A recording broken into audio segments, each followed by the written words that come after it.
vlog. So I'm Gladys Beltran Reyes. And I'm Amrose Diab, and we are going to answer your questions today. So napag-isipan namin guys na mag-post sa Facebook and sobrang daming nag-comment, so sasagutin namin yun mamaya. So, before that, pupunta muna kami sa aming bukid at itutur namin kayo. So, Amrose, excited ka na ba? Siyempre, partner, sobrang excited na ako. So guys, i-update lang namin kayo sa lahat ng mga mangyayari. Bye-bye!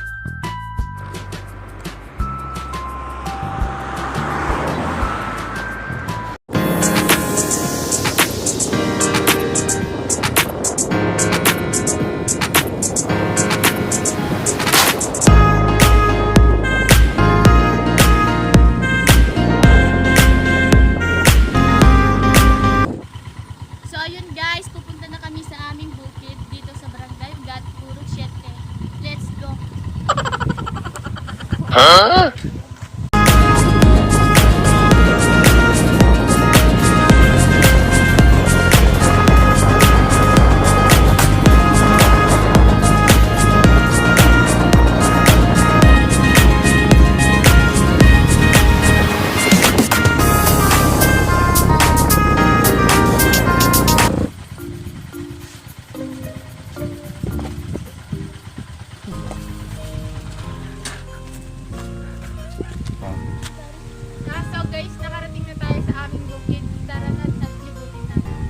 Okay. Kaya lang hanapan Mateo.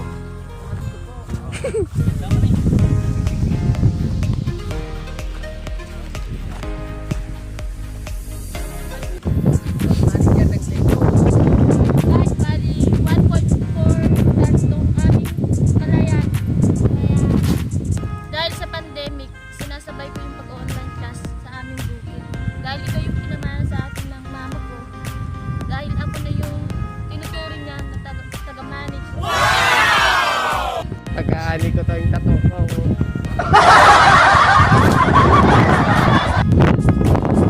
So, bale si Kuya Bal yung taga-portion to sa aming bukid. So, yung cost ko dito, mga 15,000. Kasali na dito yung operator, pag-aararo, patubig, at pag-aabono. Oh. Tayo kumukuha ng tubig sa Litwell gawa ng summer ngayon. Mahirapan, walang ulan. Bali dito pala kumukuha si Kuya Bal ng patubig sa aming pananim.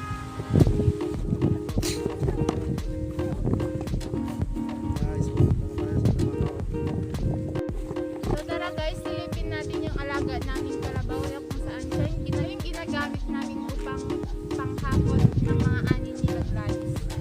At si Kuya Bal din ang tagapangalaga dito. Okay.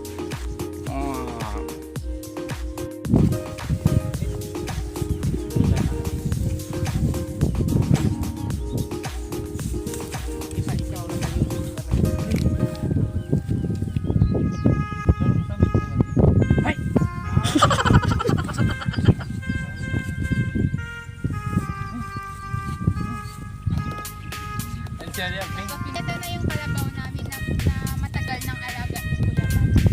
Bali, ito yung kalabaw na to. Tuwing nag-harvest sila Gladys.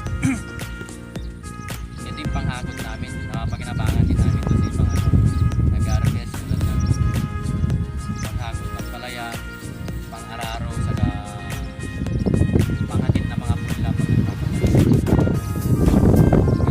na bako.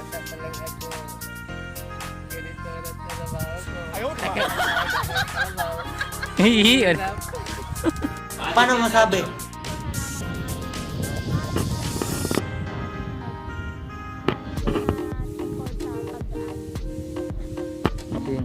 Salamat sa panonood guys. Please. So please don't forget to like, subscribe, and share. Thank you guys. Bye-bye. Si Uncle Jimmy. Uncle Jimmy, kaway re pa. Saan nga punta? Bangka. Nga, ore.